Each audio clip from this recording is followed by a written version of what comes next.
El día de hoy vamos a presentar lo que son las reformas al Código Fiscal de la Federación para el ejercicio 2022. Cabe destacar que fue la disposición legal que más cambios tuvo para este ejercicio que pues ya está en vigor. Esta reforma entró en vigor junto con todas las demás, que son el impuesto para automóviles nuevos, la ley relativa a lo que es ISR y la ley del IVA, así como la ley del IEPS, junto con la Ley de Ingresos de la Federación y el Código Fiscal de la Federación, siendo este último pues el que más cambios tuvo para este año, como les repito. Ahora bien, un segundo. ¿Cuál es el objetivo del curso? Pues el objetivo de este seminario es conocer la exposición de motivos en la que se basó la reforma al Código Fiscal, conocer cuáles van a ser las implicaciones para los contribuyentes. Y como contribuyentes no solamente hay que entender como los que son sujetos directos de la contribución, sino también aquellos que, pues por disposición legal o por algún reglamento o decreto son retenedores de estos impuestos. Asimismo, conocer las sanciones por no cumplir con las obligaciones que nos marca el código y conocer en qué casos se pudiera dar un medio de defensa en contra de pues, estas disposiciones legales por ser violatorias de derechos fundamentales o la constitución política. Bueno, pues iniciamos. No sin antes comentarles, por favor, que si tienen alguna duda o pregunta o comentario, lo dejen en el apartado de preguntas y respuestas para efecto de que al final de la presentación podamos dilucidar las dudas que ustedes tengan. El primer cambio que vamos a encontrar es el relativo a la residencia fiscal. Esto en el artículo 9 del código, y básicamente nos dice que en el supuesto de un cambio de residencia a otra jurisdicción, es decir, a otro país, no se va a perder la condición de residente fiscal mexicano. Si no se acredita el cambio o no se presenta el aviso de cambio de residencia entre los 15 días inmediatos anteriores a aquel en que suceda dicho cambio de residencia fiscal. ¿Qué quiere decir esto? Que si yo, mexicano, Héctor Gómez, por residente fiscal en México, me voy a vivir a Estados Unidos, sé ya de entrada que me voy a vivir a Estados Unidos, que allá voy a estar percibiendo mis ingresos ya de manera definitiva y no doy aviso al SAT. Sin embargo, sigo usando todo lo que son mis tarjetas bancarias mexicanas, las cuales están, ustedes saben, conectadas directamente al Servicio de Administración Tributaria, y yo las sigo operando. Todo lo que caiga en esas tarjetas que en realidad ya estoy percibiendo en otra legislación, pues no se va a entender que yo soy residente fiscal en territorio de los Estados Unidos de América, sino que seguiré siendo residente en México por no cumplir con esta disposición que me dice que tengo que avisar al Servicio de Administración Tributaria 15 días inmediatos anteriores a aquel en que suceda el cambio de residencia fiscal. Continuamos. Ahora también, quienes cambien su residencia fiscal a un país o territorio con un régimen fiscal preferente, es decir, en un paraíso fiscal, van a mantener la condición de residente fiscal en México en un plazo de 5 años. ¿Por qué? Pues porque sabemos que todos estos países que tienen o que están considerados como paraísos fiscales, pues se les imponen sanciones económicas precisamente para evitar que se erosione la base gravable del impuesto, que se erosione precisamente lo que debe de gravarse en territorio y no se graba.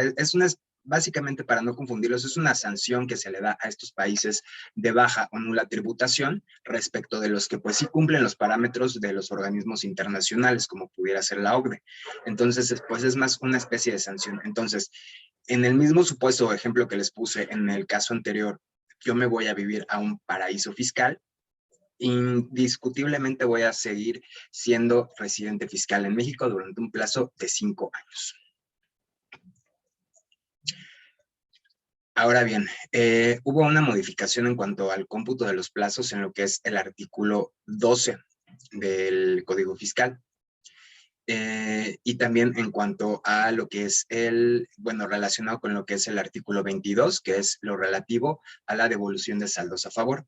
¿Cuál es la exposición de motivos? Pues nos dice que derivado de la información y de la documentación que los contribuyentes proporcionen a la autoridad fiscal, cuando esto se dé con base en un primer requerimiento que ésta les hace, y si la autoridad determina efectuar un segundo requerimiento para analizar a profundidad si procede o no el saldo a favor, pues ese plazo de 40 días que tiene la autoridad para determinar si procede o no la devolución se va a ver interrumpido desde el momento de la notificación del primer requerimiento hasta que el contribuyente cumpla con la totalidad de los datos, informes, documentos o papeles de trabajo que le haya pedido la autoridad para precisamente dilucidar si procede o no el saldo a favor.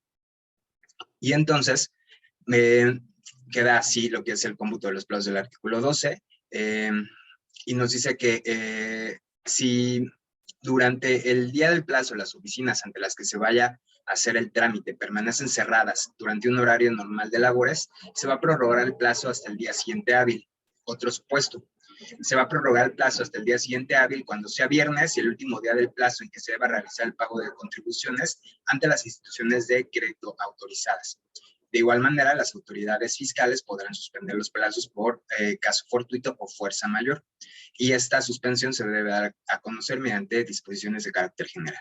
Y que es disposiciones de carácter general, pues puede ser mediante un acuerdo o un informe que den a conocer en sus propias páginas oficiales. Y igualmente no será necesario que lo pongan en el diario oficial de la Federación. Ahora bien, otro cambio importante es el CFDI en enajenaciones a plazos. La reforma se queda para el Código 14 y se dice que se entiende que se efectúan enajenaciones a plazo con pago diferido o en parcialidades cuando se expida un CFDI utilizando un RFC genérico, incluso cuando se efectúe con clientes que sean al público en general. Cuando se difiera más del 35% para después del sexto mes y el plazo exceda de los 12 meses. Entonces, es así como queda el cómputo de los plazos. Ahora, una de las reformas más preocupantes que hay en cuanto a lo que es las reestructuras corporativas, llámese fusión o escisión de sociedades, hay un cambio importante en el Código Fiscal que nos dice la exposición de motivos lo siguiente.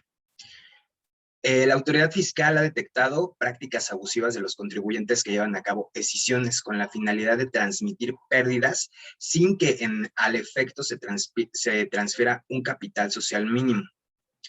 A fin de precisar que la transmisión que deba de realizarse en una escisión es la del capital social, acorde con lo dispuesto al 228 bis de la Ley General de Sociedades Mercantiles, es que se propone esta. De igual manera, los accionistas de la sociedad escindente deberán mantener la misma proporción en el capital social de las escindidas que tenían en la escindente antes de la escisión, así como el de la sociedad escindente cuando ésta subsista, para que la escisión no se considere enajenación para efectos fiscales. Con esto, ¿qué quiere Presidencia? Recuerden que la exposición de motivos pues la hace la Presidencia a las cámaras, ya lo habíamos platicado en el webinar anterior, pues básicamente se pretende garantizar que las operaciones de fusión o escisión, así como las operaciones relevantes anteriores y posteriores relacionadas a estas reestructuras corporativas, pues no eludan el pago de las contribuciones. Si bien es sabido que pues en muchas ocasiones se hacían estas prácticas para trasladarle indebidamente a otras empresas, ya sea del mismo grupo o de otro grupo, pérdidas para que en su momento estas pudieran pues ser deducibles de la contribución de ISR, pues con esto se pretende eliminar esas prácticas. Igualmente nos dice que el código que va a quedar de la siguiente manera. En el ejercicio de facultades de la autoridad, y entendiendo por facultades de la autoridad, puede ser una revisión electrónica, una revisión de gabinete o una visita domiciliaria. La autoridad detecte que tratándose de fusiones o escisiones, estas carecen de razón de negocios, entonces, ¿qué es lo que va a hacer la autoridad? A lo mejor no te va a desconocer propiamente la fusión o la escisión, pero lo que sí va a hacer, pues es que al no tener razón de negocios, va a pedirte que pagues, pues, cuáles eran las contribuciones que debiste haber pagado en su momento, más las actualizaciones y recargos, para que le dé, pues, digamos, validez a esa reestructura corporativa que tú estás haciendo. Igualmente, para efectos de esto, la autoridad podrá tomar en consideración las operaciones relevantes relacionadas con la fusión o decisión llevadas a cabo dentro de los 5 años inmediatos anteriores y posteriores a su realización. Es decir, si aquellas empresas que realizaron fusiones o escisiones este año y la autoridad no los revisó y ya por eso piensen que ya pudieron trasladar pérdidas indebidas a la sociedad que se reestructuró o la que quedó subsistente, pues esto no es así. Las autoridades, recordemos, tienen 5 años a irse hacia atrás, a revisar nuestra contabilidad electrónica o nuestras operaciones. En caso de delitos fiscales, como pudiera ser el contrabando o la defraudación fiscal, tiene 5 años más, es decir, nos pudieran revisar hasta 10 años hacia atrás. Entonces, pues, no es tan fácil acreditar lo que es la razón de negocios, que recordemos que no hay razón de negocios en una operación, y no solamente de fusión o escisión, en general, de cualquier operación, de cualquier contribuyente. Si es mayor el beneficio fiscal que el beneficio económico a criterio de la autoridad, no hay razón de negocios, y entonces tienes que cambiar esa figura jurídica por otra figura jurídica que tenga pues mayor gravamen de impuestos. Ahora, ¿qué con los medios electrónicos, como es la constancia de situación fiscal, perdón, el certificado de sello digital y el CFDI? Pues bueno, va a haber cambios o ya hay cambios importantes en lo que es el otorgamiento de la firma electrónica o la e-firma. En la exposición de motivos de presidencia dice que a efecto de continuar estableciendo medidas para erradicar la emisión y adquisición de comprobantes fiscales que amparen operaciones inexistentes, o sea, factureras, pues es que se proponen estos cambios. Y ahora, va a haber 2 supuestos básicamente en la que la autoridad nos va a negar el otorgamiento de una firma electrónica o la FIEL o como ustedes le quieran llamar, a personas morales que tengan dentro de sus socios o accionistas cuando estos no hayan agotado el procedimiento en el caso de restricción temporal de certificado de sello digital. Es decir, si un socio accionista de la empresa se le vio cancelado su certificado de sello digital porque tenía actividad empresarial como persona física y no desvirtúa este procedimiento, no te van a otorgar la firma electrónica. O bien, si la firma electrónica ya se te venció y sigues teniendo a ese socio que no pudo desvirtuar esta presunción de cualquiera de los 50,000 supuestos para la cancelación de sello, no te van a dar la firma, así de sencillo. Entonces, pues es a tomar en consideración. Igualmente, aquellos contribuyentes que tengan créditos firmes, créditos no garantizados que se encuentren localizados con sentencia condenatoria ejecutoria respecto a la comisión fiscal de un delito o por créditos cancelados. Entonces, ¿qué es lo que tenemos que hacer aquí? Pues decirle a los clientes que revisen ya no solamente la situación fiscal de la empresa, sino de los socios o accionistas, cuando estos pues sean mexicanos, que no tengan problemas con el pago de sus contribuciones. Es decir, ya no solamente se le tiene que pedir a la empresa su operación su opinión de cumplimiento en sentido positivo, sino además la de los socios y los accionistas, para nosotros tener documentado en un momento de que pues se llega a presentar esta situación. También se quedó en el código que se va a negar el certificado de sello digital o la firma electrónica cuando el contribuyente no haya corregido su situación fiscal, o bien dicho socio accionista, y aquí, ojo, tenga el control efectivo de otra persona moral que se encuentre en los supuestos antes referidos. Es decir, si la empresa es un administrador único, o bien es un accionista mayoritario, que a su vez tiene el control efectivo por los mismos supuestos, que sea el administrador único o el socio mayoritario de una empresa que tiene problemas con el SAT, de los que ya les comenté, y no los ha logrado solventar, no le van a dar la firma electrónica avanzada a la otra empresa. Entonces, pues ya van 2 cuestiones que tenemos que pedirle al cliente mes con mes para estar documentando. Uno, la opinión de cumplimiento positiva de sus socios y de sus accionistas, y respecto de la otra empresa u otras empresas de las cuales es el beneficiario controlador o tiene el control efectivo de la empresa.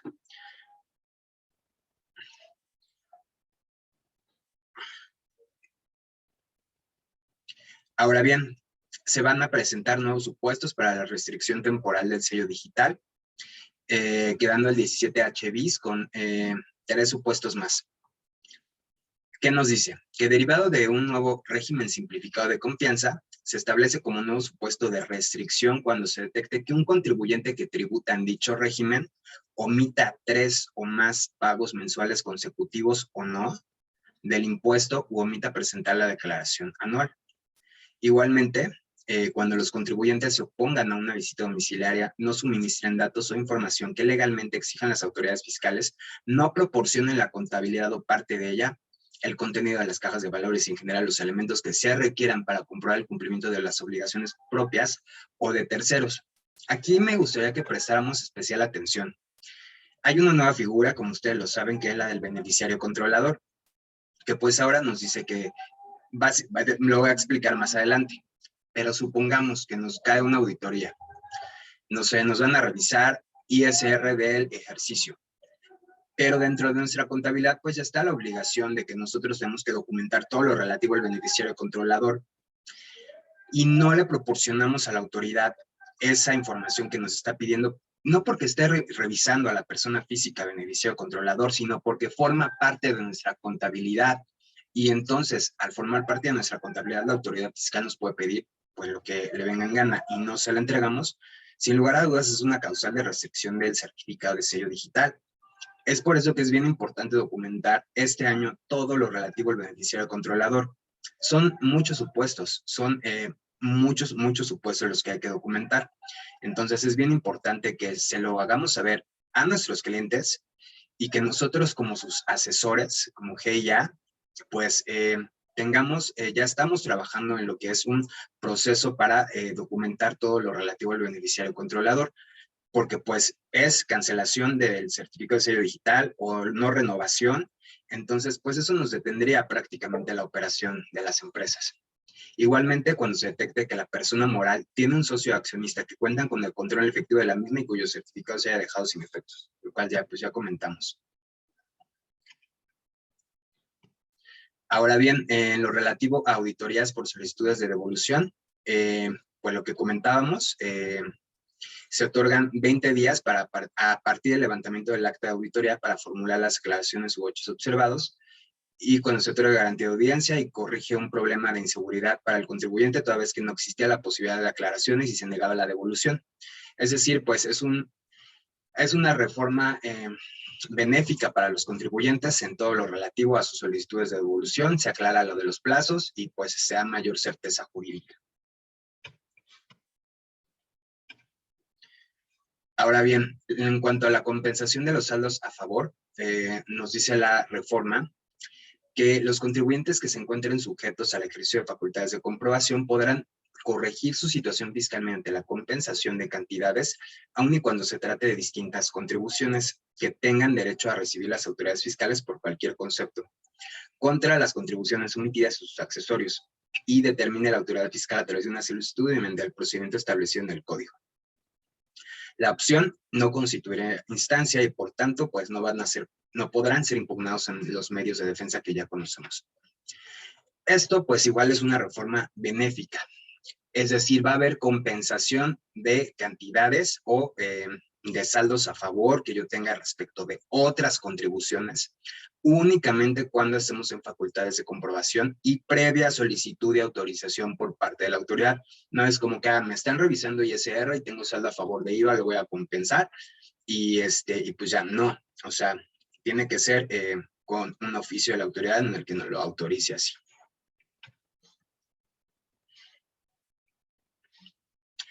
Ahora bien, en cuanto a responsabilidad solitaria, se instaurará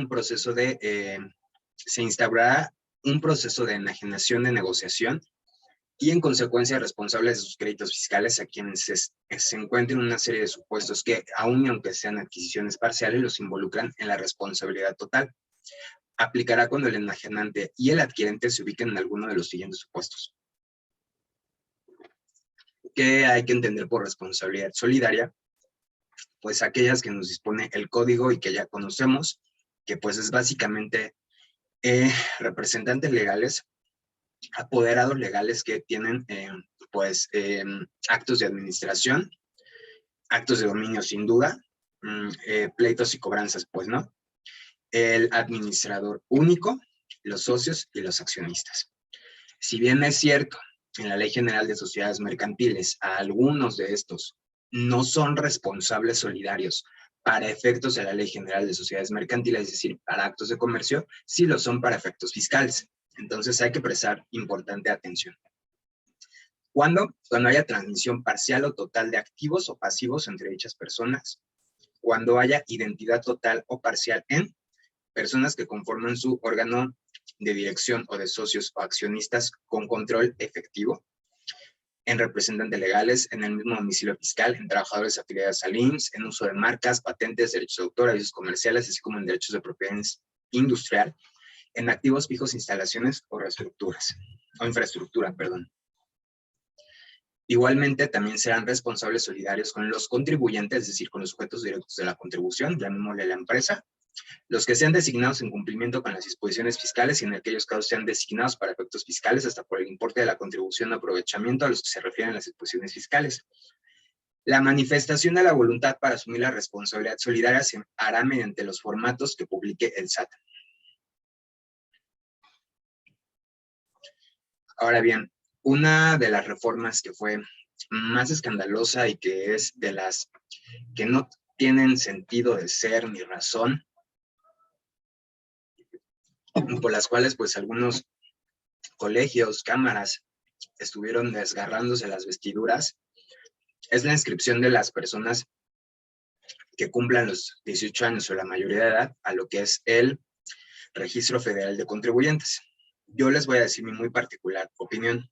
Yo considero que hay reformas que tienen mayor impacto que se podían discutir en lo que eran las sesiones que se llevan a cabo en el Parlamento, que son los diálogos que tienen los legisladores con los particulares, que esto. Sin embargo, sí considero que es innecesario, que es una tontería. ¿Por qué? Porque al final del día, ¿qué cantidad de dinero podemos llegar a tener cuando se tienen 18 años?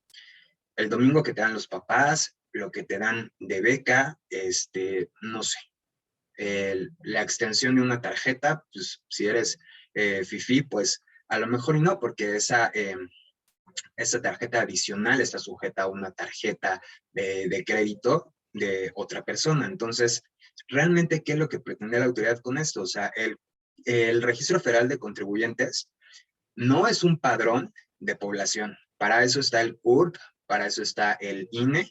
Entonces, no es un padrón poblacional lo que es el Registro Federal de Contribuyentes.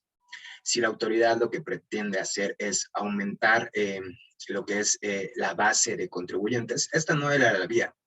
Esta no era la vía porque, pues, ¿qué le puedes grabar a alguien que tiene 18 años? En fin. Y vamos a ver por qué digo que no tiene razón de ser.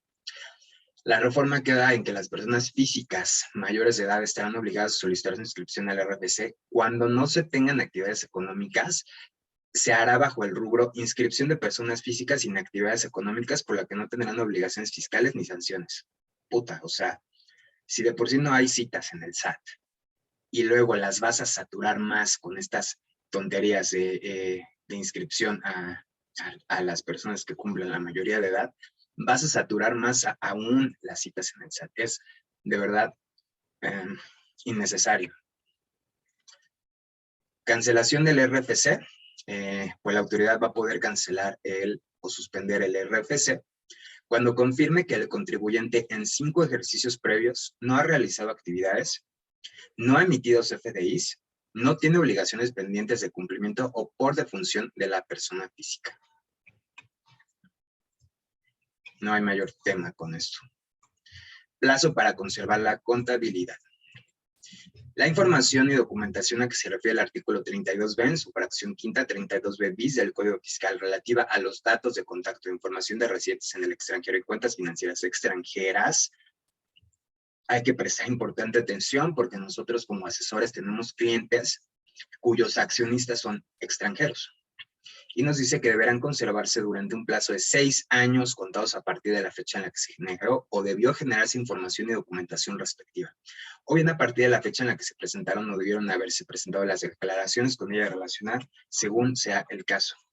Entonces, aquí ya encontramos otro supuesto. Ya tenemos el genérico, que es de 5 años, el de 10 años, en caso de que estemos sujetos a presunción de contrabando o defraudación fiscal o contrabando presunto, o etcétera. Todas las 10,000 formas de contrabando que ya nos regula el código, 10 años, y ahora esta de 6 años. Otra reforma importante es el acreditamiento de los estímulos fiscales. Pues el plazo para la aplicación de estos estímulos se contará a partir del último día del ejercicio en que nació el derecho a aplicar el estímulo y no desde el día en que vence el plazo para la presentación de su declaración anual. Entonces es más una especie como de aclaración que hace el legislador para dar mayor certeza jurídica en esto. Ahora bien,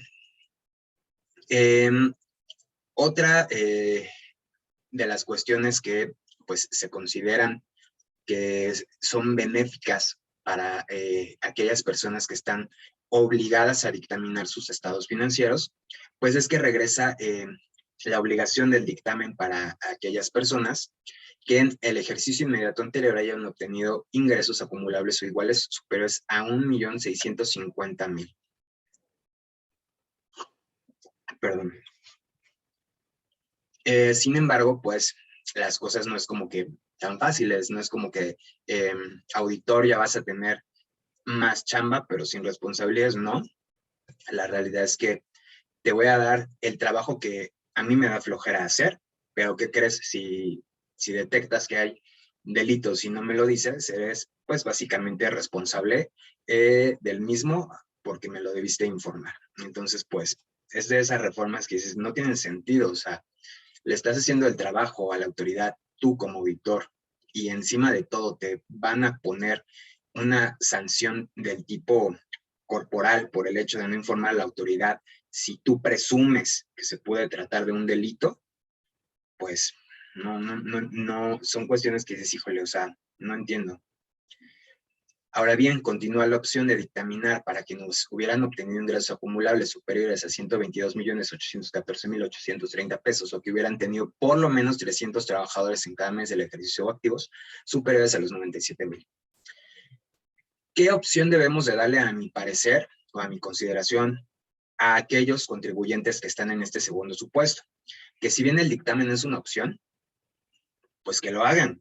¿Por qué? Porque si se trata de facultades de comprobación, el primero que le van a ir a tocar la puerta es al auditor, no a mi contribuyente. Sí, a lo mejor te va a salir caro el dictaminarte, pero pues ya no te van a estar fastidiando a ti. Ya una vez que la autoridad haya agotado el procedimiento de verificación con el dictaminador o con el contador público que tiene su autorización y no haya logrado obtener la información, ya se va a voltear contigo. Pero primero al que le va a ir a tocar la puerta es a quien te dictaminó tus estados financieros. Entonces, pues yo como asesor lo que le diré a los clientes es, si te está dando la opción la autoridad, hazlo, porque si te inician facultades de comprobación no te las van a iniciar a ti inicialmente. Ahora bien, en cuanto a lo que son los comprobantes fiscales digitales por internet, también tenemos cambios a considerar. Se reforma el primer párrafo del artículo 29 y ahora precisa que aquellas personas a las que se les hubieran retenido contribuciones deberán solicitar el CFDI respectivo. Se establece la obligación de exportadores de mercancías que no sean objeto de enajenación o cuya enajenación sea a título gratuito para expedir el CFDI que ampara la operación.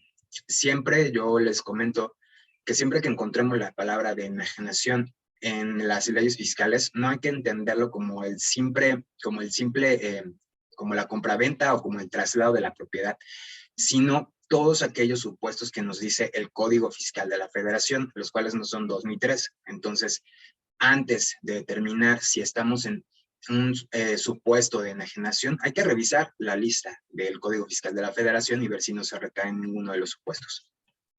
Ahora bien, la fracción tercera establece que además de cumplir con los requisitos de la 29A, los contribuyentes deberán cumplir con los establecidos mediante reglas de carácter general. ¿Y qué son las reglas de carácter general? Pues la resolución miscelánea fiscal, y las modificaciones que tienen durante prácticamente siempre. Siempre hay modificaciones, siempre hay, previamente a que se publique, no la dan a conocer, entonces hay que estar atendiendo a esas cuestiones.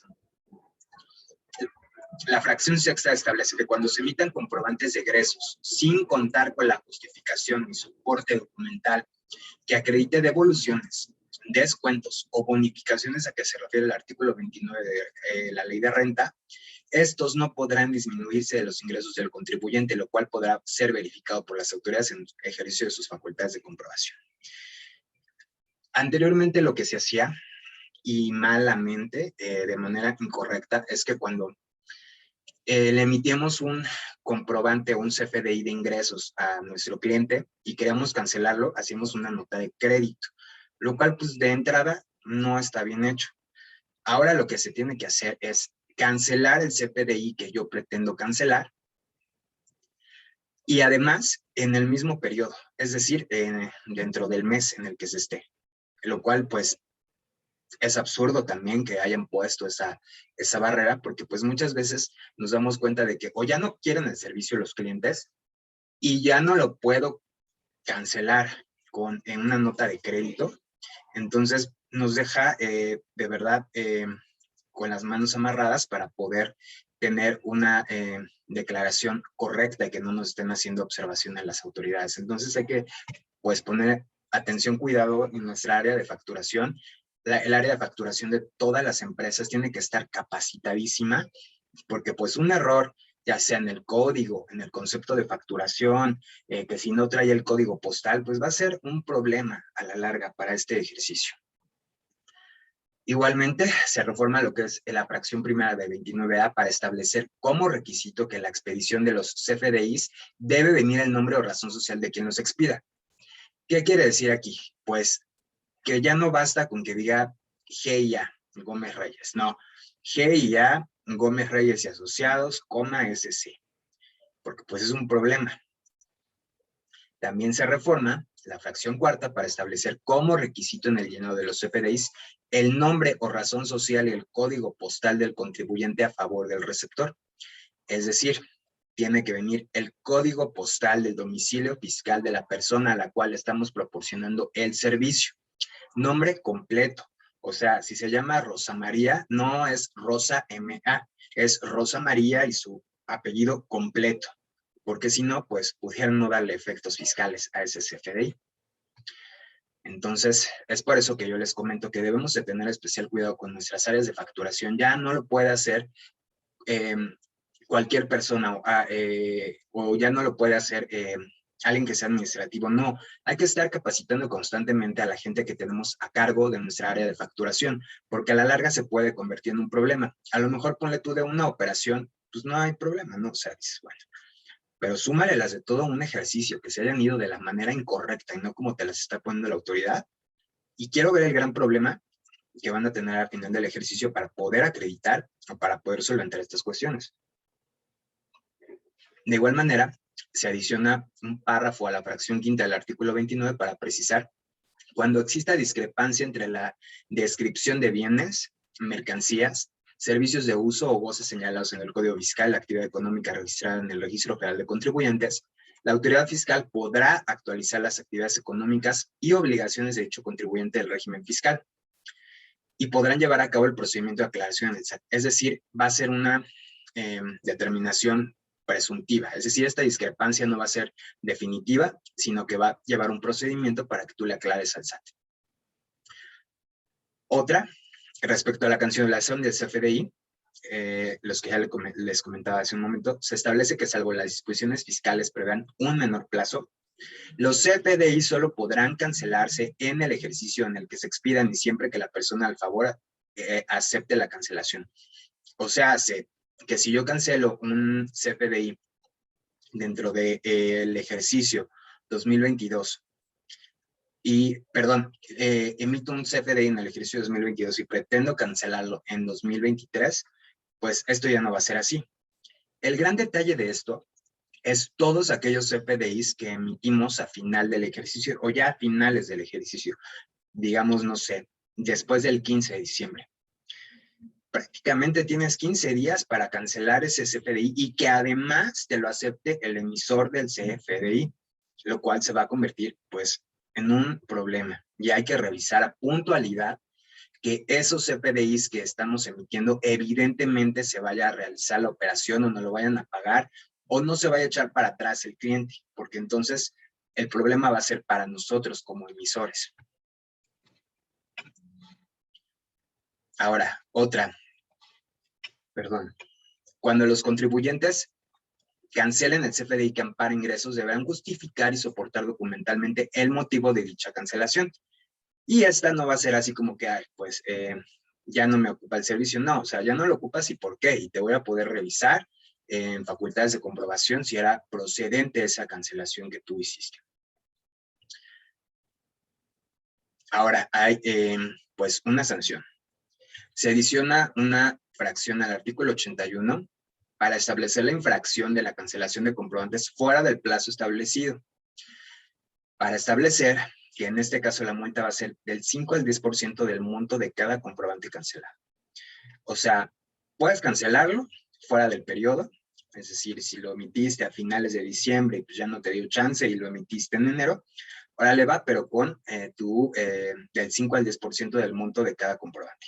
Y si fue una operación de 1 millón, va a ser entonces de 100,000 tu multa. Entonces, es a tomar a consideración. Y les repito, de esas reformas que dices, no tiene sentido ni razón de ser. La autoridad fiscal sabe perfectamente la operación de los contribuyentes y que el hecho de que sea el cierre del ejercicio fiscal no quiere decir que no va a tener repercusiones respecto de el ejercicio siguiente. Que si bien puedes hacer una complementaria, pero esa es una declaración de impuestos, no es una emisión de comprobantes fiscales. Entonces, es para prestar atención. Ahora, vamos a pasar a lo relativo al beneficiario controlador. Esta situación pues está causando mucho ruido.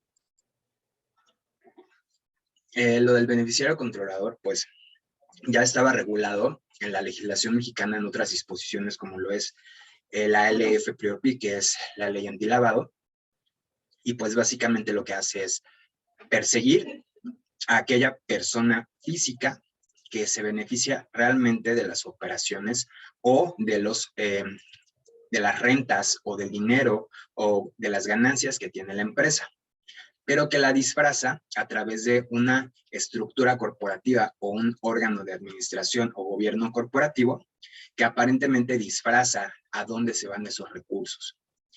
Si bien es cierto, ya lo tenemos en materia de prevención de lavado de dinero, no estaba regulado en materia fiscal y a partir de este año es que entra en vigor. Y pues, ¿qué es esto del beneficiario controlador? Pues, como les comentaba, ya estaba en la LF Prior Pi y nos dice que es la persona o grupo de personas que por medio de cualquier otra o de cualquier acto obtiene el beneficio derivado de estos.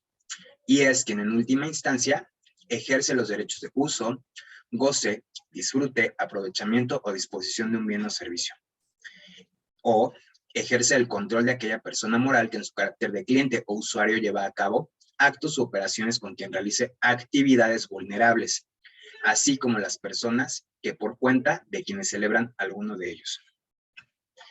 ¿Qué es esto? Pues básicamente aquella persona que pues está disfrutando de el dinero que deja sus empresas factureras en las Bahamas, y pues a través de estas operaciones, más bien a través de estas disposiciones es que la autoridad fiscal pretende ir por esa persona que está vacacionando en Dubái o que está en las Bahamas disfrutando del dinero que le dejan, pues operaciones ilícitas aquí en México. Y yo les voy a decir algo, esto lo único que va a causar es problemas, multas y sanciones. Jamás en la vida van a ir tras esas personas. Aquí en México, la única ocasión que se ha ido por esas personas es por temas políticos y sin recuperación de los activos. Lo que estas disposiciones pretenden hacer es precisamente recuperar los activos que se eluden a través de todas estas operaciones o pretenden engañar al fisco o pretenden engañar a las autoridades. Nunca van a recuperar sus activos. Esos activos, es más, ya ni siquiera están en territorio mexicano. Están ahí danzando, por así decirlo, en países con una contribución mínima o paraísos fiscales, o bien en otras empresas. Ya no está aquí. Toda esta legislación, y se los digo yo que, si bien no soy experto en la materia de prevención de lavado de dinero, sí he estudiado pues a fondo cuál ha sido realmente la recuperación de los activos que ha logrado México a partir de todos los años que llevamos con esta ley. Es nula. ¿Por qué creen ustedes que todas estas personas que están en la cárcel, llámese Rosario Robles, llámese Bejarano, llámese todas estas personas o personajes políticos que han estado en la cárcel, ¿cuándo han escuchado ustedes en las noticias que la autoridad ha recuperado el dinero? A Rosario Robles la tienen ya 3 años en prisión y sin aparentemente una causa justificada. Es un tema político. ¿Cuánto dinero ha recuperado el gobierno de esta supuesta estafa maestra? Ya nos dijeron cuánto es lo que le afectó al erario público. Ahora, ¿cuánto dinero ha recuperado? ¿Cuánto dinero ha regresado realmente a las arcas de la administración pública a través de estas disposiciones? Nada, no ha regresado nada ni va a regresar nada, porque estas legislaciones están hechas específicamente para que aquí en México u otros países en los que pues nos ven como, digamos, los malos o los digamos, pues sí, como los países, los malvados, los que lavamos dinero, precisamente sea aquí en donde se lave, se planche y se regrese planchadito y lavadito a países de primer nivel como los países europeos, no sé, llámese en Noruega o Países Bajos. Así se los digo. Estas disposiciones están creadas para eso. Su fin no es realmente perseguir quién es el beneficiario controlador de una empresa. Por favor, eso lo sabe perfectamente la autoridad. Lo único que tienes que hacer es seguir la ruta de a dónde se va el dinero, a dónde se va cada dinero. Cuando quieren atrapar a un capo o a un cártel o a un narco, eso es lo que hacen, perseguir la ruta del dinero, a dónde se va realmente el dinero. Y ahí salen un sinfín de personajes. No necesitas de estas disposiciones. Esto es nada más para cumplir con las autoridades internacionales o con estos organismos internacionales de los que México es parte. Entonces, desde ahorita se los digo y ustedes lo van a ver a lo largo de los años. México no va a recuperar absolutamente nada, ni con la ley antilavado, ni con estas disposiciones de código fiscal, porque están hechas precisamente para eso, para que países de primer nivel se beneficien a través de países en niveles o vías de desarrollo. Pero pues bueno, después de todo este choro, continuamos. Y la LFPORPI, no me voy a detener mucho, me voy a pasar directamente a lo que dispone el código. ¿Cuál es la exposición de motivos de esto? Pues que a fin de garantizar condiciones de igualdad y dar respuesta al llamado grupo de los 20, si bien es cierto, ya había disposiciones que regulaban lo que es pues, el beneficiario controlador para efectos de lavado de dinero, no así para efectos fiscales. Y entonces México lo que hace, pues, obedecer a estas disposiciones y regularlo.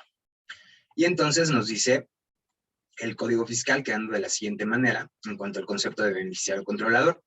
Y nos dice que esta personita o este beneficiario va a ser aquella persona física o grupo de empresas que directamente o por medio de otra o cualquier acto jurídico obtiene beneficio derivado de su participación en una persona moral, un fideicomiso o cualquier otra figura jurídica, así como de cualquier otro acto jurídico, o es quien en última instancia ejerce o ejercen los derechos de uso, goce, disfrute, aprovechamiento o disposición de un bien o servicio, o en cuyo nombre se realiza una transacción, aún y cuando lo haga o hagan de forma contingente, es decir, de manera aislada.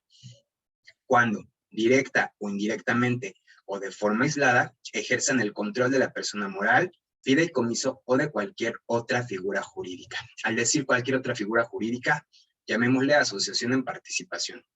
Es decir, si pretendías escapar de la regulación del beneficiario controlador creando una asociación en participación, no.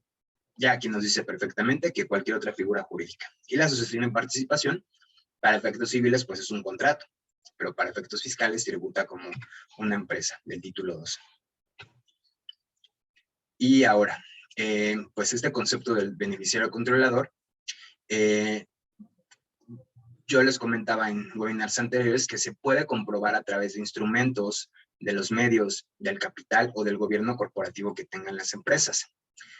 De instrumentos, pues bueno, se entiende que la persona física o grupo de personas ejerce el control cuando a través de la titularidad de valores o por el contrato o cualquier otro acto jurídico puedan imponer directa o indirectamente decisiones en las asambleas generales, socios u órganos equivalentes a nombrado, destituir la mayoría de los consejeros, administradores o sus equivalentes, es decir, quien puede hacer y deshacer entre una empresa con ese poder para poder cambiar al consejo de administración. Es decir, el consejo de administración es el órgano máximo de una empresa.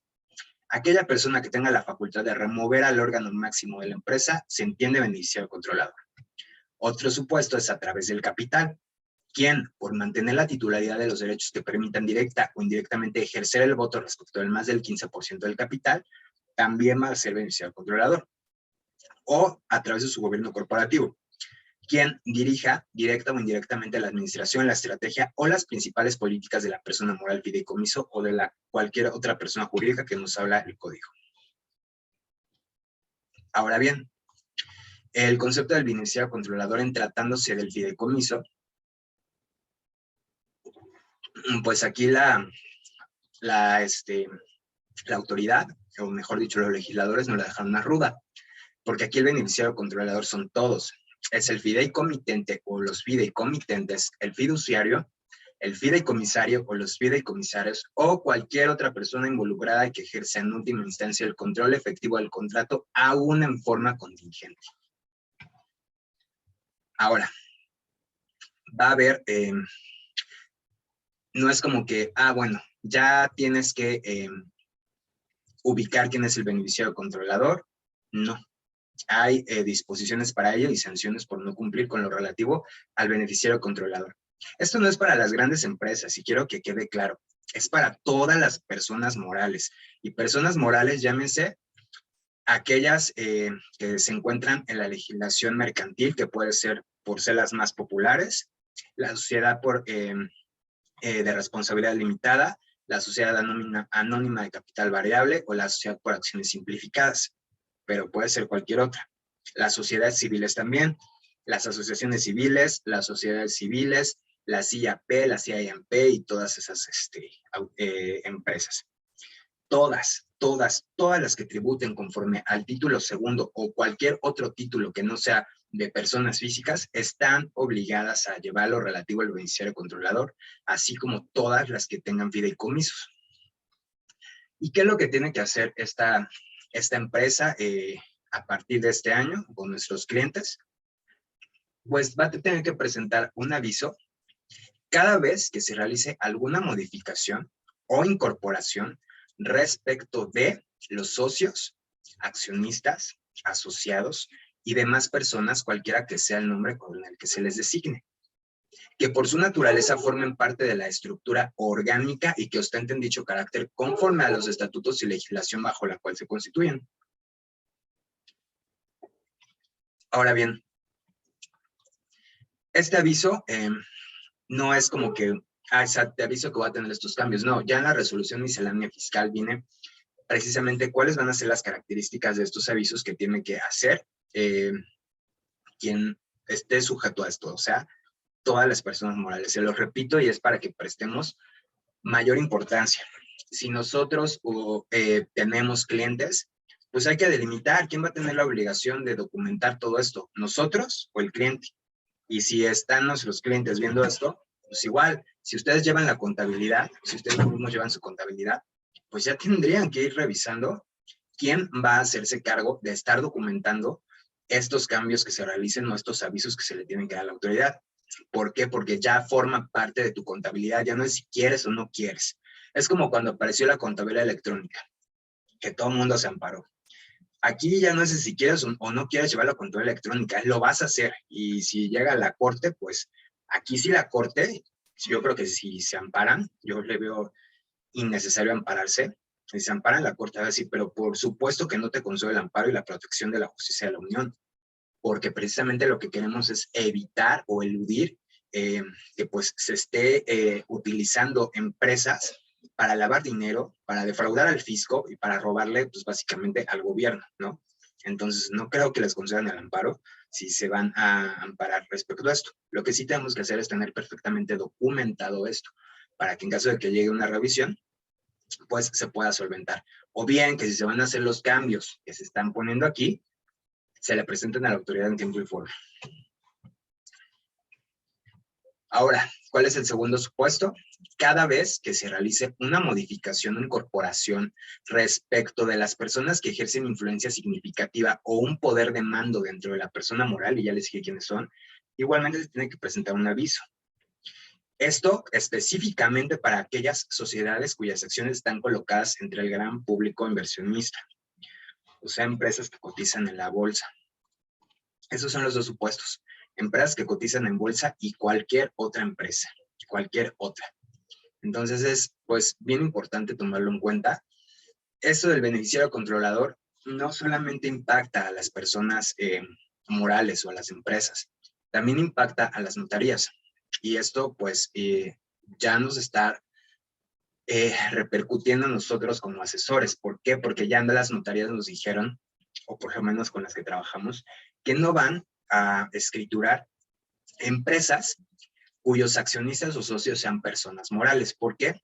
Porque en resolución, en regla de miscelánea fiscal para este año, ya está ubicado qué es lo que tiene que documentar el notario público, y bravo hasta que lo hacen, pero no debería estar en regla, debería estar en ley. Y entonces el notario lo que tiene que hacer ahora es documentar perfectamente quién es el beneficiario controlador. Y si no lo hace, pues la multa es de más de 1 millón de pesos y muchísimo más si incumple o no atiende a otros supuestos. ¿Qué es lo que dijo el Colegio de Notarios? ¿Sabes qué? Como la regla para mí no es clara, yo no quiero una multa de esa cantidad. Yo únicamente voy a constituir personas físicas respecto de las cuales pueda tener ubicada perfectamente el beneficiario controlador. Atinadamente. Pero ¿qué pasa? Que pues todas las holdings o todas aquellas empresas que quieran venir a traer capital aquí en México, pues no van a poder constituirse. O sea, con esto se cierra la brecha para la inversión, y es lo que está perdiendo de vista la autoridad.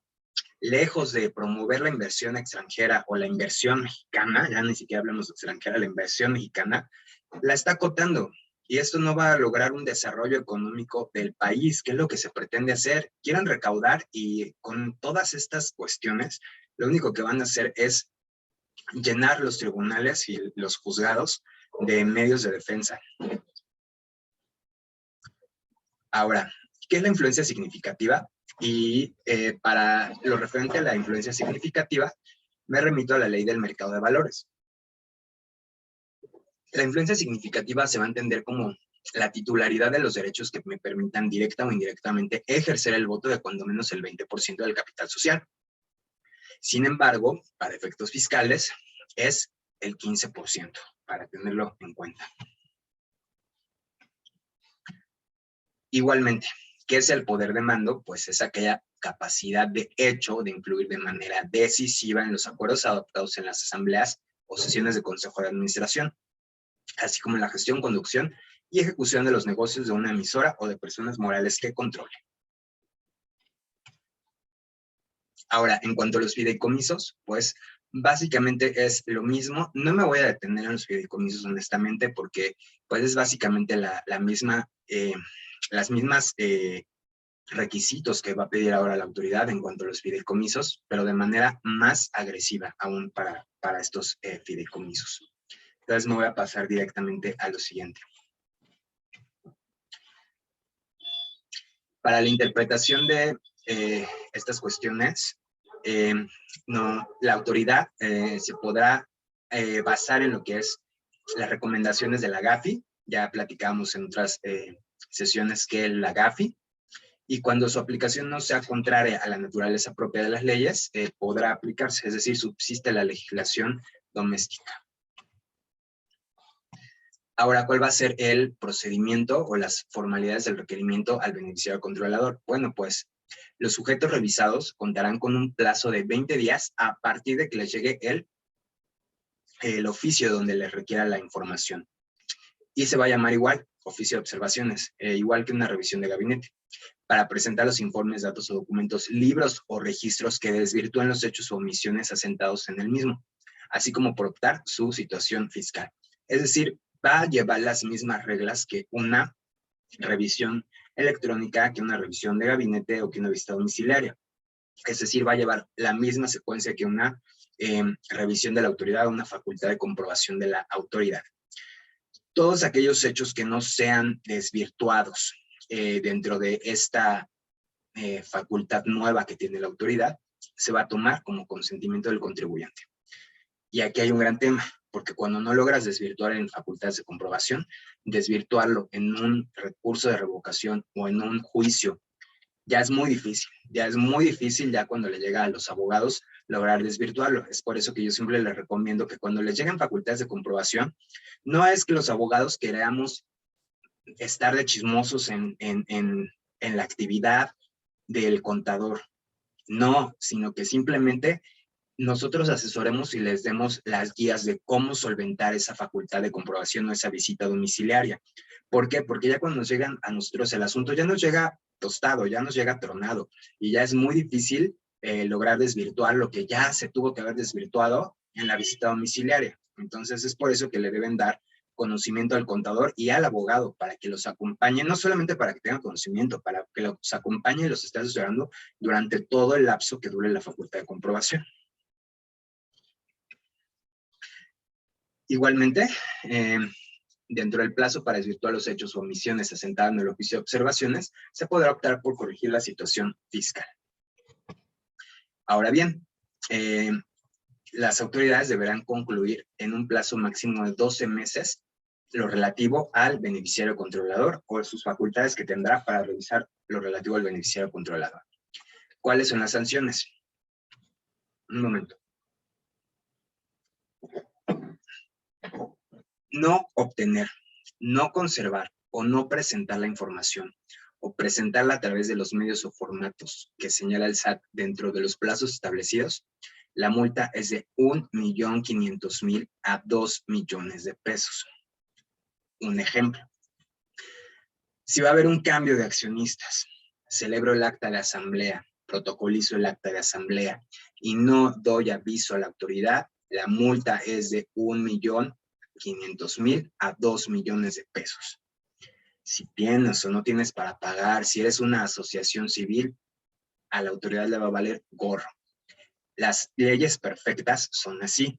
Te dicen lo que tienes que hacer, cómo lo tienes que hacer y la sanción en dado caso de que no lo hagas. Estamos ante una ley perfecta. Se dio a conocer en el momento, pues no hay una vacatio legis, es decir, un plazo entre la entrada en vigor y la aplicación. Ya entró.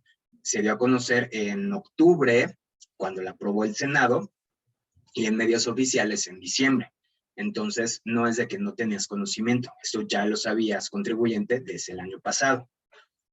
No mantener actualizada la información relativa a los beneficiarios controladores de 800.000 a 1 millón de pesos.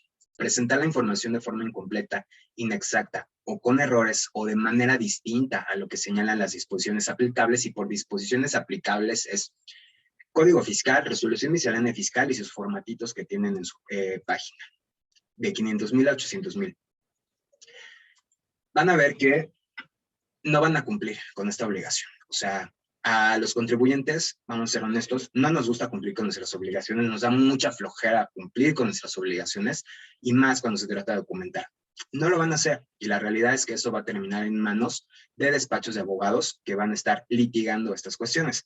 El gran detalle es que pues, los despachos de abogados te cobran del 20 al 40% del monto del crédito fiscal o de lo que te está determinando la autoridad. Entonces, pues, de pagarle al abogado a pagarle a la autoridad, pues ya va a ser decisión de cada contribuyente. Ahora bien, también hay cambios en cuanto es la simulación de actos jurídicos o aquellas empresas factureras o que no tienen sustancia económica lo que dice su factura y que pues la autoridad lo detecta. Pues bien, las autoridades fiscales podrán determinar la simulación de actos jurídicos exclusivamente para efectos fiscales, lo cual les comentaba yo.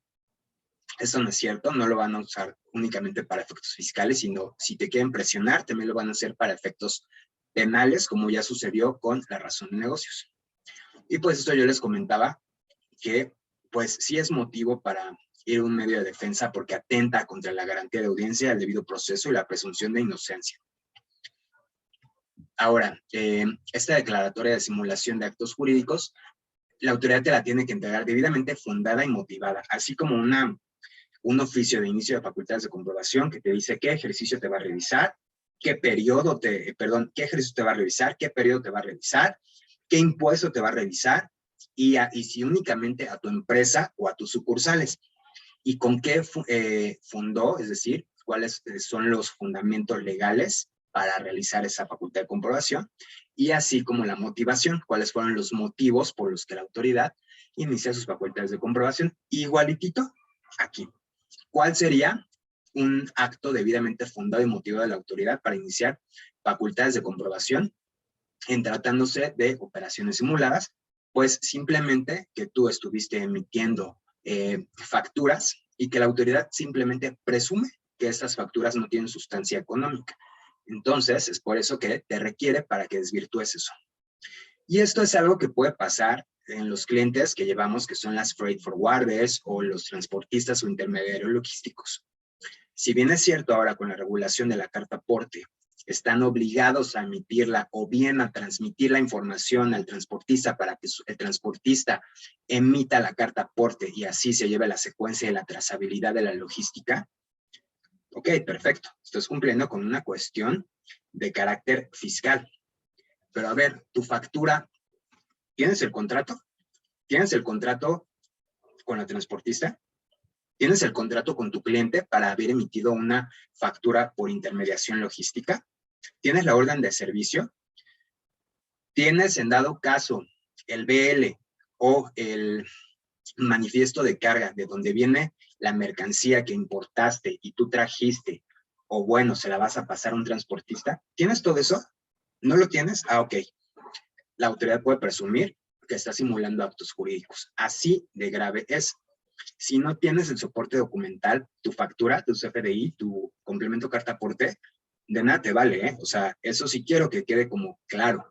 Una cosa es lo que dice tu CFDI o tu factura electrónica y otra cosa es lo que documentalmente tú puedas acreditar o que soporte esa factura. Si no lo tienes, esa factura, para ojos de la autoridad, no tiene sustancia económica y por tanto es una simulación de actos jurídicos. Entonces, así de grave está la situación y no solamente para el transportista, para toda la industria. Su factura no es el medio idóneo para comprobar que la operación se llevó a cabo. Tienes que soportarla con contratos, con solicitudes o requerimientos de información y documentación, con una emisión de parte del prestador del servicio de que va a correr el servicio, con tu contrato, y el contrato tiene que estar firmado además electrónicamente o ratificado por un notario público. O sea, esta cuestión no es como que tan fácil de, no, pero yo sí emití la factura, pero sí tengo mi orden de servicio. Ajá, tu orden de servicio no es un contrato, a menos de que en la orden de servicio venga un términos y condiciones que así lo establece y vengan los términos y condiciones respecto al servicio que tú estás prestando. De otra manera, no tiene sustancia económica tu factura. Y esto debe de quedar claro, porque después es de, pero es que yo sí hago el servicio, es que pues no tengo contrato, pero sí tengo un aviso de términos y condiciones. Ajá, y tu aviso de términos y condiciones está sujeto a otro país, o sea, ¿cómo lo vinculo aquí en México? Entonces, todas estas cuestiones sí hay que tomarlas bien en cuenta, porque ya las cuestiones con la autoridad ya no van a ser tan fáciles. Ya nosotros, incluso como abogados, irnos a pelear con la autoridad ya no va a ser tan fácil. Está cada vez apretando más y más y más para que lleguen a un momento en el que lo que dice la ley es lo que es, y si a la autoridad no le parece, pues entonces se lo desvirtúa. Ya no estamos aquí de, pues cumplo ahí luego que pueda, luego hago mi contrato, luego soporto las operaciones. Ahorita lo que me interesa pues mi operación per se. No, ya las cosas no tienen que ser así, hay que tener todo perfectamente documentado, porque el día de mañana que te llegue un crédito fiscal millonario, vas a tener o que pagarle el despacho de abogados, con la salvedad de que el despacho de abogados no te lo pueda lograr ganar en tribunales o lo haga después de muchísimos años, y además vas a tener que garantizar el crédito fiscal o pagar. Entonces, es mejor, miren, Yo se los quiero poner así, es bien fácil. Es como la salud. Es muchísimo más barato una cuestión preventiva que después tratar de remediar la enfermedad. Y sobre todo ya cuando está avanzada. Ya es más difícil y más caro. Asimismo debe operar la cuestión fiscal. Anteriormente íbamos por un camino en el que le llamábamos contribuciones a los impuestos. No, ya regresamos otra vez a impuestos, es decir, de imponer de lo que la autoridad dice, de lo que el gobierno dice. Así debemos de entenderlo porque es el régimen que estamos actualmente viviendo, un régimen autoritario y totalitario. Entonces, es ponerte básicamente, como lo dice el dicho, con Sansón a las patadas y no le vamos a ganar. Así seas un despacho reconocido en todo el país, es más, la autoridad va a hacer todo lo posible por ser un despacho FIFI, de dar línea para que no ganes o hacer todo lo jurídicamente posible porque no lo ganes. Es decir, le van a poner las ganas para que todo lo que termine en tribunales pueda ser peleable. Entonces, pues es a tomar en cuenta. Ahora, las formalidades de la declaratoria de la simulación de actos jurídicos, la autoridad tiene que tener identificado el acto simulado y el realmente celebrado. Cuantificar el beneficio fiscal obtenido por virtud de la simulación. Señalar los elementos por los cuales se determinó la existencia de dicha simulación, incluyendo la intención de las partes de simular el acto. Ok, hasta aquí con lo que es la determinación o la presunción de actos simulados. Y vamos a pasar a lo que es la exposición de motivos para la determinación presuntiva de la utilidad fiscal, para efectos del ISR en hidrocarburos. ¿Qué es lo que dijo Presidencia? Que pues en la primera sala de la Corte ha señalado que conforme al artículo 6 del Código Fiscal, el contribuyente debe determinar las contribuciones a su cargo, salvo y exposición expresa en contrario. Primera observación a la exposición de motivos. Esto no lo dice la Corte, esto lo dice el Código Fiscal de la Federación. Las contribuciones son estrictamente de manifestarlas por nosotros contribuyentes, es decir, nosotros nos tenemos que autodeterminar en nuestras contribuciones. Esto no lo dijo la Corte, esto ya está desde hace muchísimos años en la ley. Entonces, primera observación. Y luego dice, la autoridad no está en aptitud de conocer con veracidad las operaciones por el contribuyente realizadas. Otra gran mentira, la autoridad sabe perfectamente qué operaciones hace, ya la contabilidad se lleva electrónica.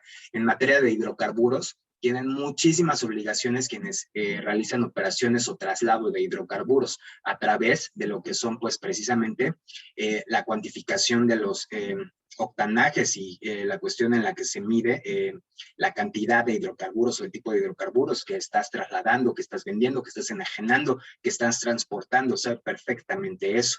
Para eso están los controles volumétricos que señala la ley del IEPS. O sea, no me vengas a decir que no sabes cómo es mi operación.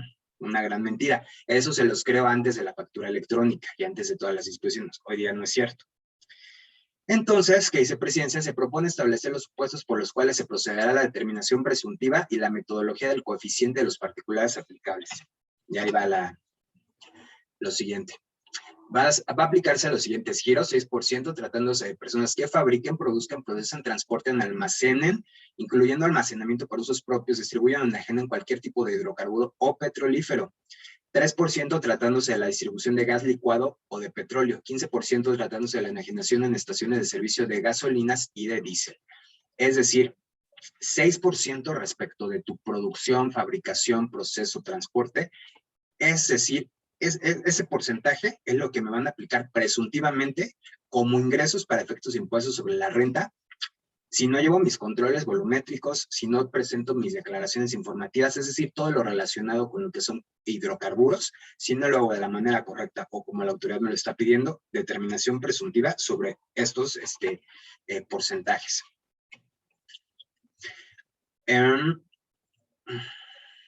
Ahora bien, un nuevo supuesto de operaciones simuladas para efectos del 69B, cuando la autoridad detecte que un contribuyente está emitiendo comprobantes que no soportan operaciones realizadas por otro, que soportan operaciones realizadas por otro contribuyente durante el periodo en el cual este último se le ha dejado sin efectos el CFDI, le van a cancelar va a estar, como operación simulada.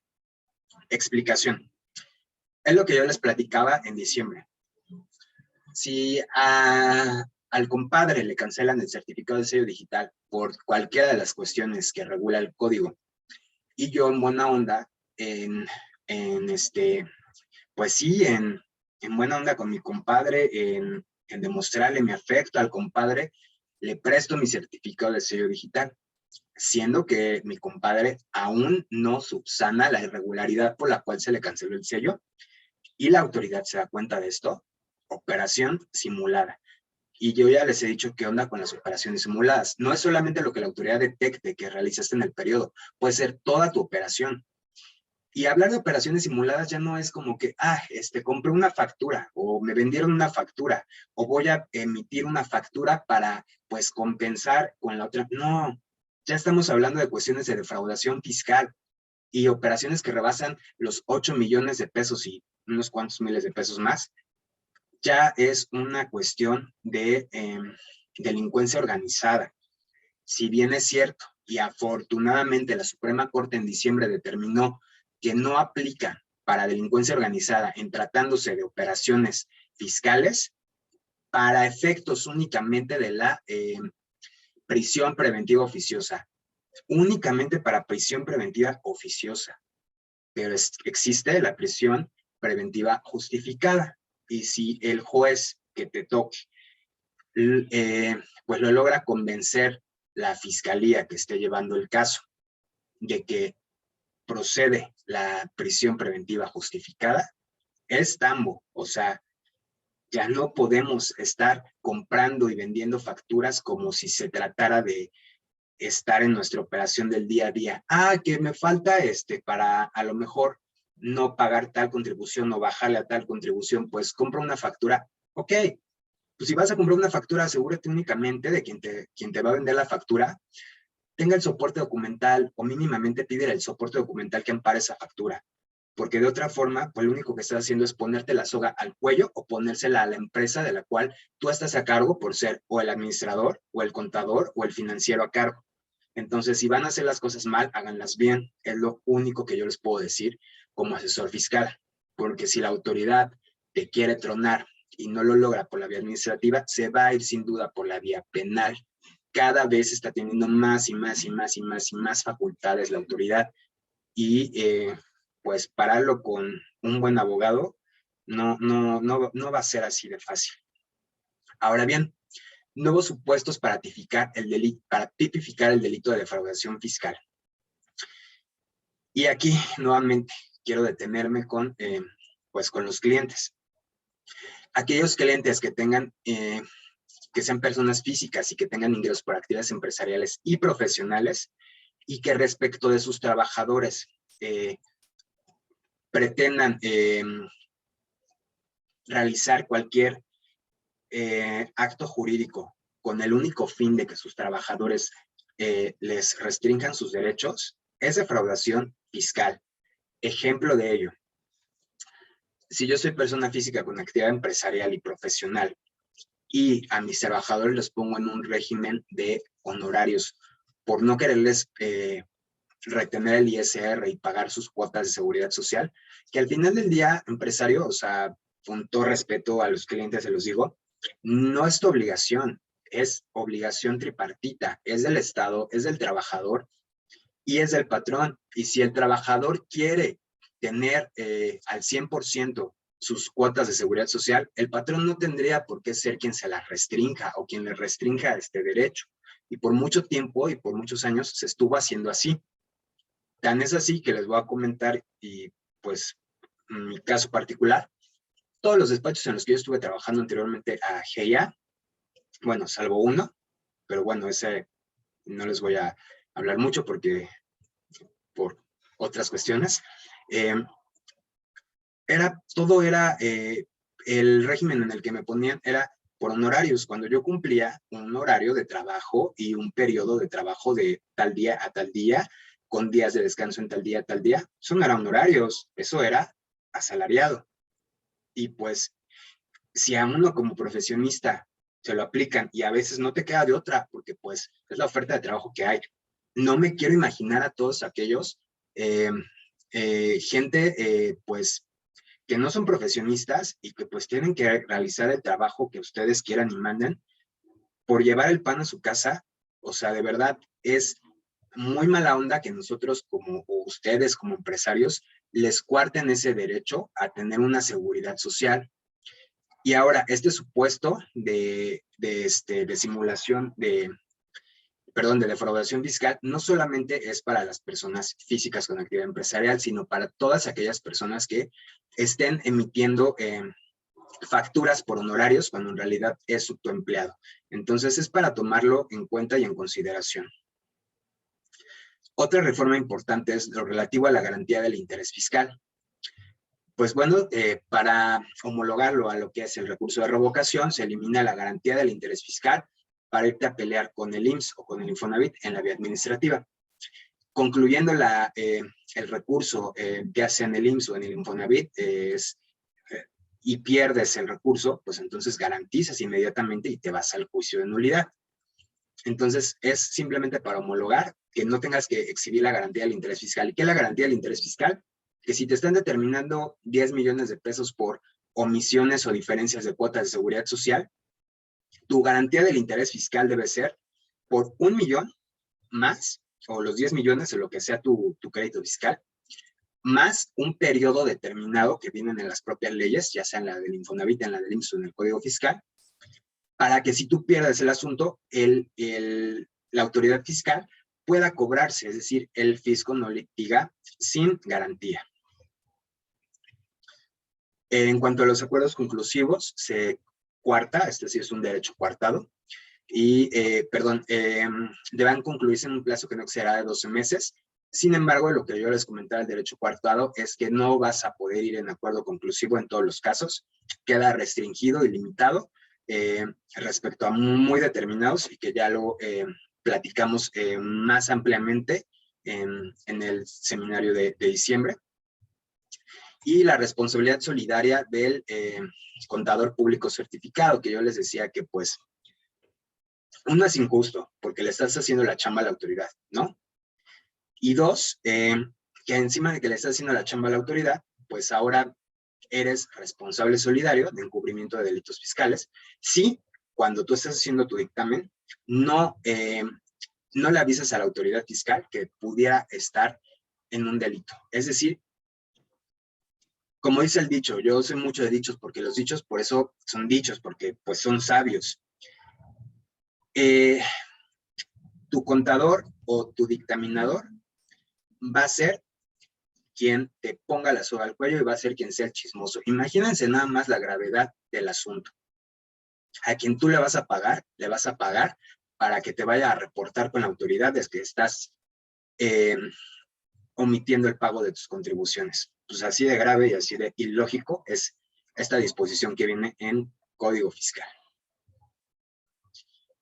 Ahora bien, hay disposiciones importantes relativas a lo que es la presunción de contrabando, y no porque sea presunción, no es delito menor. Las sanciones por presunción de contrabando, es decir, contrabando presunto, se sancionan con las mismas penas con las que se sanciona el contrabando puro. ¿Y cuál fue la exposición de motivos? Pues dice Presidencia. Se propone adicionar bla, bla, bla, a fin de presumir contrabando cuando se trasladen bienes o mercancías por cualquier medio de transporte en territorio nacional sin el CFDI de ingreso o tipo traslado según corresponda, al que se le incorpora el complemento carta aporte. Asimismo, se presumirá este delito cuando en el traslado se trate de hidrocarburos petrolíferos o petroquímicos que no cuenten con dicha documentación, así como los complementos del comprobante fiscal digital emitido por Internet con estos bienes. ¿Qué pasa con esto de la carta aporte y el delito de contrabando? El delito de contrabando es un delito especial. ¿Por qué? Porque es un delito de comercio exterior, ni siquiera es fiscal. Es más, el delito de contrabando, y así lo dicen los penalistas, no debería estar en Código Fiscal, debería estar en la ley aduanera. Punto número 1. Punto número 2. La obligación de emitir la carta aporte, cómo la tienes que emitir y qué sujetos son los obligados a emitirla, es una regla de resolución miscelánea fiscal. No está en Código Fiscal. está en Código Fiscal, pero en lo relativo a la sanción. Para tipificar un delito, tienes que tener el supuesto para que se ubique en el tipo penal. Si estamos hablando de leyes especiales o de delitos especiales, mejor dicho, tiene que estar regulado en ley el supuesto, es decir, todo lo que está en resolución miscelánea relativo a la carta aporte debió de haberse publicado en Código Fiscal de la Federación, no en resolución miscelánea. Punto número 3. Punto número 4. La regla de resolución miscelánea no es clara en cuanto a quién tiene la obligación de emitir la carta aporte. Ejemplo de ello, nos dice en una de las reglas, quienes tengan quienes cuenten con el activo o los medios de transporte para prestar el servicio de transporte de mercancías, estarán obligados a emitir la carta aporte. Hasta ahí me queda claro. Pero también dice que los intermediarios, a ver, si tienes los medios propios, no eres intermediario, eres transportista, entonces dejan al contribuyente o a toda la industria en una especie de incertidumbre jurídica, no una especie, en total incertidumbre jurídica. No puedes venir a presumir el delito de contrabando si en tu regla de resolución miscelánea ni siquiera tienes identificados quiénes son intermediarios logísticos. O sea, es una barbaridad. Entonces, pues así de grave, creo que nadie quiere estar ubicado en el delito de contrabando, además de que, les repito, arriba de los 8 millones de contrabando o contrabando presunto o defraudación fiscal es delincuencia organizada. Y hablar de delincuencia organizada, pues ya son palabras mayores. Hablar de delincuencia organizada, tú ya no te sujetas por las disposiciones del Código Nacional de Procedimientos Penales, te regulas por una ley especial, te regulas por investigaciones especiales, tienes sanciones especiales, tienes un juez especial, tienes todo especial, porque eres un delincuente que la autoridad o el Estado no te va a tratar igual que el delincuente común, sino que te va a tratar como un enemigo del Estado. Así de grave es esto. Entonces, si es para prestar atención y si es para ponernos a darle una repasada a todas estas cuestiones y revisar, ya empezar a trabajar, esto ya se tiene que estar empezando a trabajar para precisamente cumplir con todas las obligaciones que nos pone el código y que no pongamos nosotros a nuestros clientes en un estado pues de indefensión o de difícil defensión en su caso. Entonces, pues de mi parte es todo en cuanto a Código Fiscal de la Federación. Como ven, son bastantes cuestiones las que se modificaron y se agregaron para este ejercicio. Y si tienen dudas o preguntas, me gustaría conocerlas a efecto de elucidarlas. Y de no ser así, daríamos por concluido el seminario del día de hoy. Entonces doy un minuto para esperar preguntas o respuestas, y de lo contrario doy por concluido el seminario y paso la asistencia.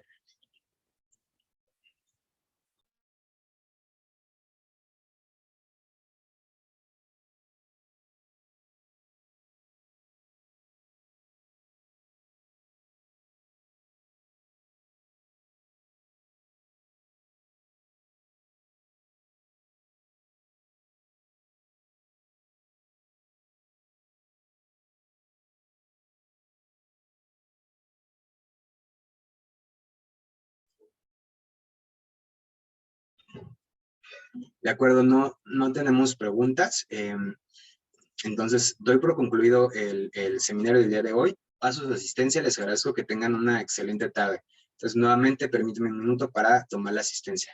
Muchas gracias por su atención.